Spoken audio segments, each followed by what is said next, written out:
Hello, and this is a lecture on Richard Serra. Your assignment for the aesthetic and being critical week, you are going to write a critique about Richard Serra's work. Now, in the website, I have posted a lot of different videos, interviews, and websites that show his work. He's actually a very important modern sculptor. And in this lecture, I'm going to talk about the very controversial piece that he did. But first, let me give you a little background on Richard Serra. He is an American. He is worldwide known for his post-abstract expressionist sculptures. He began making these in the 1960s, and he is still currently making work. And his work has really played a major role in advancing a more modern, abstract aesthetic in the aftermath of minimalism. His work draws in attention because his viewers, people who see his work, really interact with it in a different way than they have interacted with sculptures ever before. His sculptures are so large, you can't help but interact with them. You have to walk around them, through them, in order to see the whole thing and to get the whole experience. Also, a lot of times his sculptures are site-specific. So someone has contacted him and arranged for him to build a piece, for a specific spot. And if you see, you'll notice in some of the other videos, in a gallery show, his work just dominates the space. I mean, it just fills it up in a way that a lot of sculptors had never worked before. And there are some that are doing something similar to that, but really Richard Serra stands apart in the fact that the viewers both physically interact with it as well as visually interacting with it. Here's an example of his work. This is in Fort Worth, and I've been to this. It's really cool that you can sit inside these, I think it's like 5 or 6 pieces of large metal. You can see how grand it is. It's probably 4 stories tall, and it sits at the corner outside of the Fort Worth Art Museum. And you go inside, and people just, it's really cool in there, which is interesting. In the summer, it can get so hot in Texas, but inside this little collection of steel is really rather cool, and it reverberates noise. And so it kind of, you can hear an echo when you talk in there. It's just a really kind of cool space. So it invites you in. You don't have to just walk around the outside. You can walk inside. There's large openings that you can go, and people sit inside and play around with it. Here's another piece that is in a gallery. Now, one of the things that I enjoy about his work is that it looks precarious. It's not precarious, but it looks as if you could lean on one of these pieces of steel and there would be like a domino effect and they would all fall down.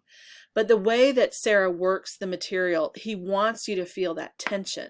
He wants you to feel that it is this leaning piece of very heavy structure. But in fact, they're very sound. There's no movement. You can walk in between these pieces, and they are very steady. He wouldn't be still working if there were, cases where people were harmed by these pieces. He wouldn't be allowed to still work. And they're very sturdy, but they don't look that way. And so that's the thing, when you do see these in person, you really get that much better than just looking at pictures of them. I really do hope that you're able to see one in person someday. So I want to tell you the story of a very famous piece called the Tilted Arc that was designed by Serra and installed in 1981. Let's just recap. Let me tell you what was going on in 1981. The United States was in a recession. The inflation rate was 13%. Interest rates were 18%. Today, they're lower than 5%. The interest rates right now are very, very low. So this was, everything had, mortgages had 18% to 21% interest rate, credit cards, all that stuff. Reagan had cut a bunch of social programs in order to pay for military operations. There was the Iran-Iraq war going on. Oil prices were very high around the world. There was 15% deductions of public funding going to galleries and museums. 1/3 of museums were operating in a deficit, meaning they weren't making any money. MTV started. Y'all, I can remember the first weekend MTV started. I watched it the entire weekend. And they really played videos, and it was the coolest thing ever. There was a thing called the Culture Wars going on. In 1980, I was 9. I was 9 years old. So I wasn't so much aware of the culture wars. I kind of learned about it later in the 80s. But basically, there was this very conservative effort for censorship on TV. And they believed that TV was, and MTV and the videos and the kind of risque videos that were out were harming the decency and morality of American youth. And so there was, this conservative censorship program or group of people were closely linked with Republicans, and they wanted to censor everything, and kids shouldn't be allowed to do that. If you think about TV today and you compare it to any show that was on in the 80s, I mean, it's like censorship has pretty much gone from TV these days than it was in the 80s. It was something they talked about. The liberal side of this was there was a freedom of artistic expression and freedom of speech.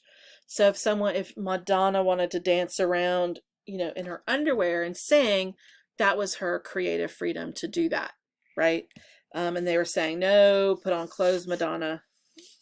Don't do that stuff. So anyway, and then in 1984, President Reagan really tried to do something crazy. He tried to eradicate the National Endowment for Arts, which is a program where there's public funds and private funds that are given to artists to continue to make work no matter what. Thankfully, that did not pass. And the arts were somewhat protected.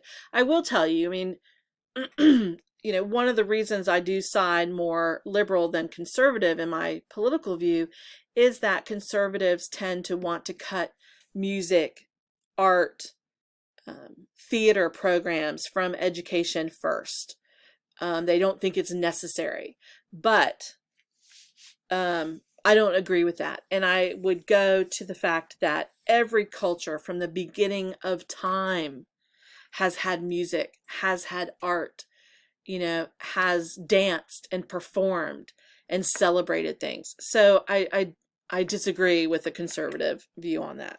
Okay, so, and plus I'm an educator, so I don't want them to cut any funding to education. So anyway, they were really trying to do that in the 80s. It was, it was just a really kind of weird time, almost going back to Puritan values. It was crazy. But in 1981, Richard Serra was paid. Oh, here's another example of his work. This is at the Modern Museum in New York.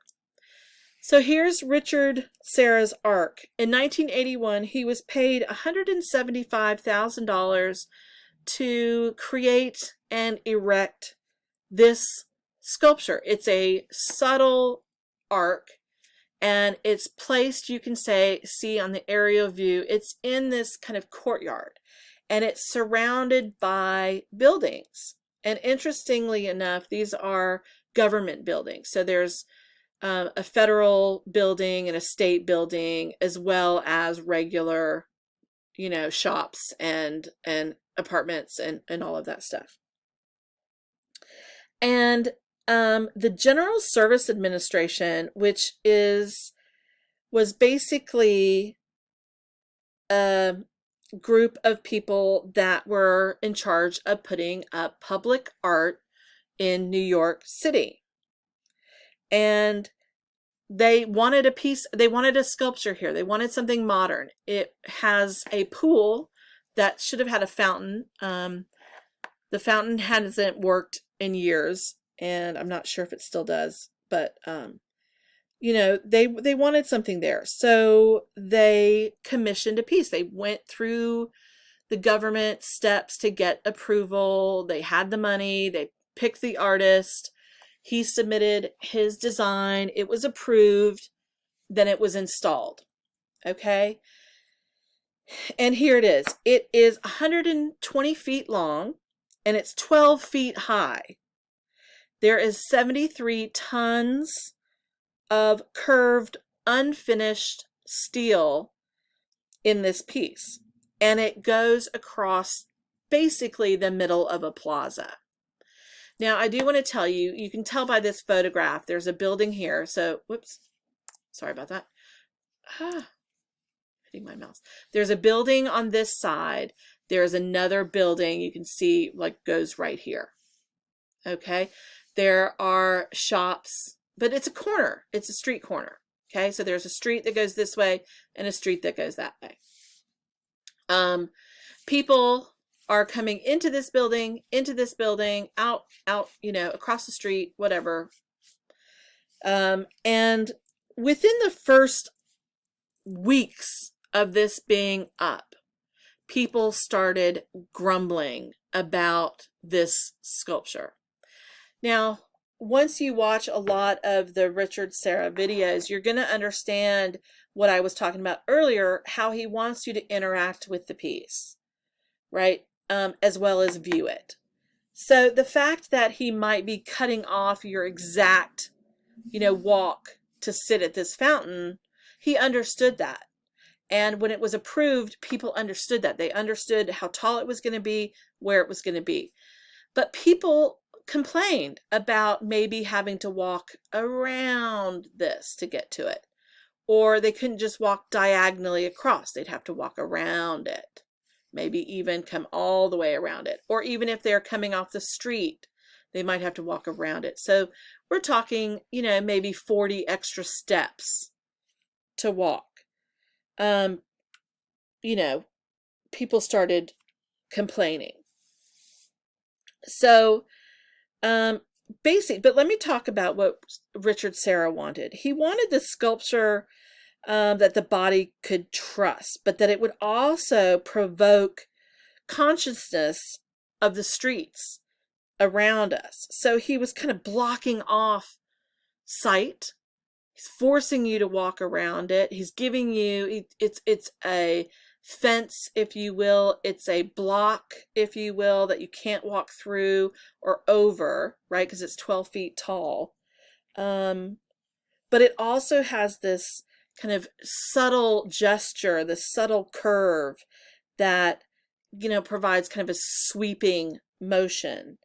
And Serra, this is when sculptures are erected in a courtyard like this is called public art, right? The fountain would be going and it, be spouting water and people could sit and look at it, eat lunch along the side. It's something to look at, something to kind of capture your attention. And Serra viewed public art and its installation as a way to expose and critique its surroundings, okay? Because he is building these really large scale things that you have to interact with and sometimes walk around. He wasn't interested in necessarily beautifying it. He's not one, that's just not his style. He's not erecting sculptures of beautiful things. No, that's not his aesthetic. That's not why he makes art. That's not what his art is about. Um, and and it was approved. Remember, this was approved. This had to go through a committee. They approved it. He was paid the money. He did his job. It was installed. 2 months after it was installed, the people who worked in these federal buildings, 1,300 of them had signed a petition to remove the sculpture. So after 2 months, it's already aggravating people who work in this area, and they wanted it removed. Here's another shot of it. There was graffiti on it. That's bound to happen, and the public arts city program would be in charge of repairing that, as is any city budget. You can see here there's courthouses on the other side. Again, federal buildings are around this sculpture. Okay. Their complaint was that it was very aggressive, it was severe, and it basically forced people to walk around it. And they just found it unattractive. They just didn't get it. They thought, this big slab, it's in my face, I don't like it, I don't get it, I don't see it as art, and I want it removed. And they got 1,300 signatures. Now, one thing that was discovered from this, because it basically, the GSA, the General Service Administration, who awarded this and decided on this, they did not check with the public before installing this. And this was 1981. They not necessarily check with the public today, but they do, maybe print it in the newspaper. This is what's going to go in. They'll have a discussion on it now before it's approved. So public is given a chance to speak out if they don't like it. But for the beginning of this, and these, people were contacting the General Service Administration, and they were basically kind of ignoring the people, saying, we decided, we've approved this. This is art. He's very well known. He's American. We think this is appropriate. They pretty much ignored the complaints. But then a new person became the head of the GSA, and this was Mr. William Diamond. He did not like this sculpture. So when he became the new head of the GSA, he actually took up the cause of removing this sculpture. He gathered 4,000 more signatures from people, and he approached a congressman and a federal judge and went and tried to have this sculpture removed. Sorry, my phone's ringing. Okay, so what the senator or congressman rather and federal judge is, they decided to have a public hearing. Okay, so this was a 3-day televised public hearing about this sculpture in New York City. And as soon as the art community heard about this, this became a national debate. And it became a debate about who decides what is art, who decides whether something is beautiful or not, who decides who gets the sculpture, and just because you don't like it, does that mean you have the right to have it removed, right? So all of these things started to come up in discussion, and it was actually pretty important because, who does make these decisions, and is the public allowed to have their say? And this is something I want you to think about for your paper that you're writing. Who should have the say? This is, when buildings are federal, when you're on federal grounds, as Americans, that's our ground, right? Like, we have the right to be on that ground. Even state buildings it's a state property. If you're in, you have the right as a resident of the state, that is your property, basically. And most courtyards are, buildings will have a courtyard, and they'll get a little bit of a break, a tax break, if they don't build on every single piece of land in big cities. And they want to beautify that because, first of all, you want people to come to your city, and you don't want it to just be buildings. You want to disperse art throughout a city for tourists to come and look. In Wilmington, we have the some sculptures along Front Street.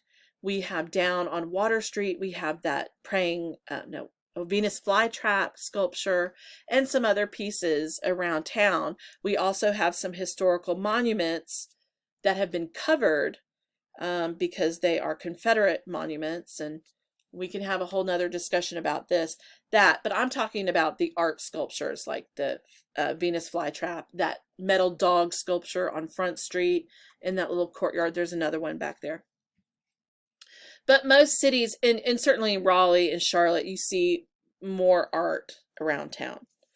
But we do have it here. So anyway, there was a big discord. People are writing into newspapers. It's on the local news. Then finally a judge who agrees to see this case. Now they have, more than 5,000 signatures. That's enough to kind of bring it to court. And the judge says, okay, let's have a 3-day public hearing. It's televised.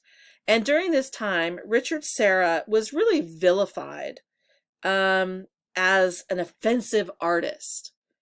And when you think about an artist's intent and what their philosophy of art is and how they define art, I really don't see Richard Serra as a villain. He has his aesthetics. It may not be everybody's, but his aesthetic matches the rest of his work.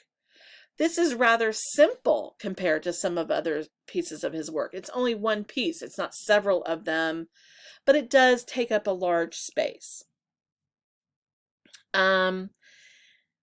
Basically, there in the hearing, we heard from plaza workers. There were 180 people that spoke, and a lot of them were plaza workers. We had art critics talk about this. We heard from artists. We heard from museum curators and other concerned parties on both sides, right? There were 122 people who spoke in favor of keeping the art piece there. There were 58 people who spoke against it. Okay? However, and then we're talking about, it's in the newspaper, it's in the New York Times in the art and leisure section. People are just talking about this. And so in the arts and leisure section, they're going to have people that promote this, that think it's good. And there's a Michael Berenson was the art critic of the time. And he wrote that, yes, it is confrontational. You have to interact with it. You have to walk around it. But it's also gentle, silent, and private. And in a way, that's what you get from Serra's work. You're confronted with this large piece of man-made material, right? And it's in your face. And it's different. It's emerging from the earth in a way that's very different. So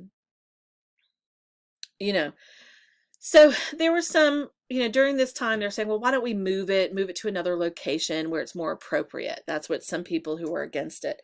And Richard Serra was like, no, listen, I submitted my drawings. It was approved. I was paid for. I installed it. I'm done. It's done.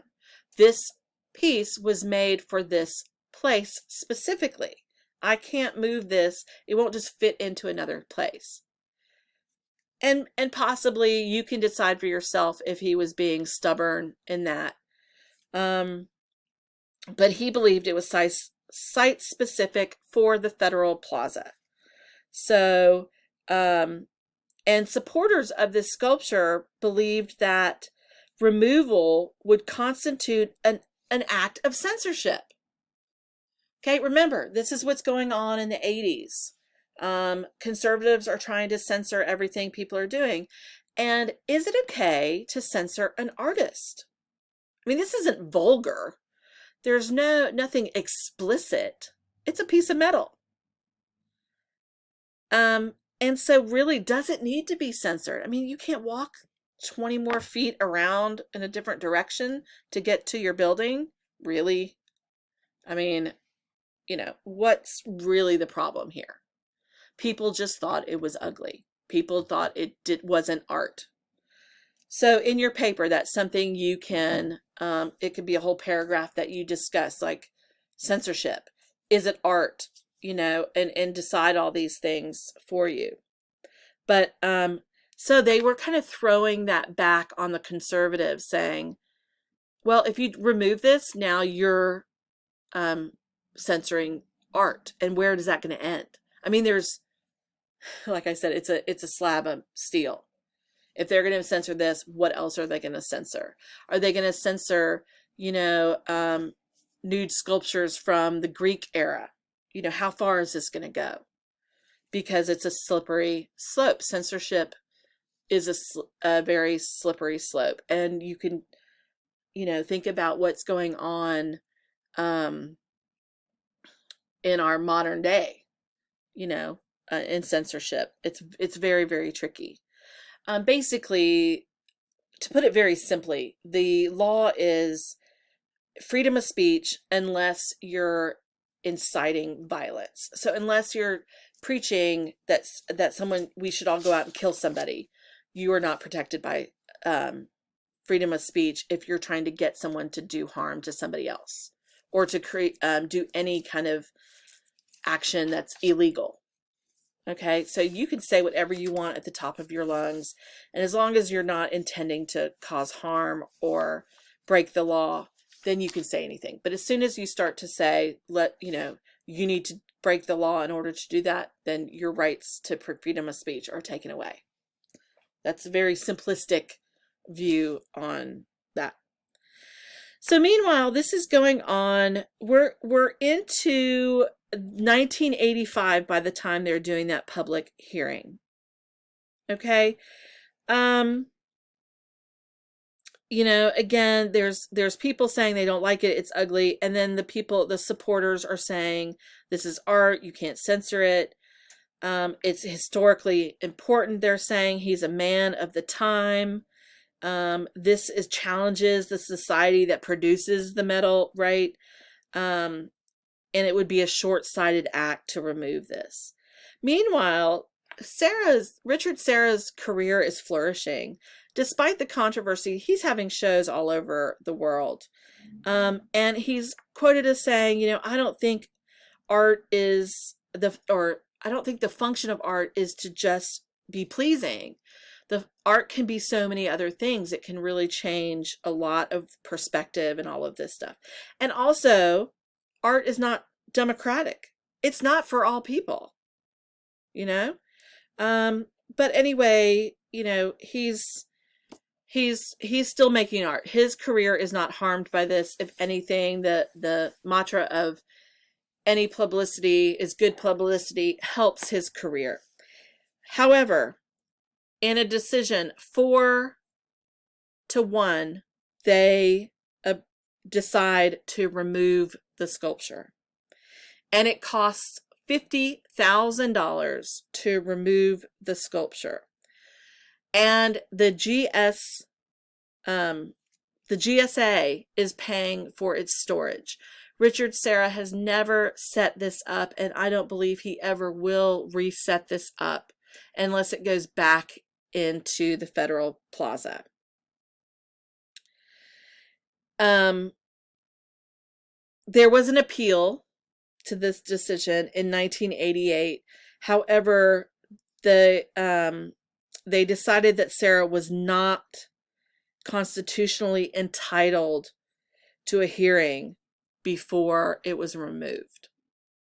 So they don't even want to hear from the artists, on why, even the decision was made. You could still appeal for it to change that decision, but it was denied. It was removed in 1989. Here are some other pictures of it. Again, so the anger started like 2 months after it was installed in 81, but it took them 8 years to actually get it removed. Here's other photos of it. And it was removed in 1989. $50,000 to remove it. So they spent in all $175 plus 50. That's $225,000 to pay the artist, install it, then remove it less than 10 years later. And so here, this is a photograph called Scars of Serra, or Scars of Tilted Arc.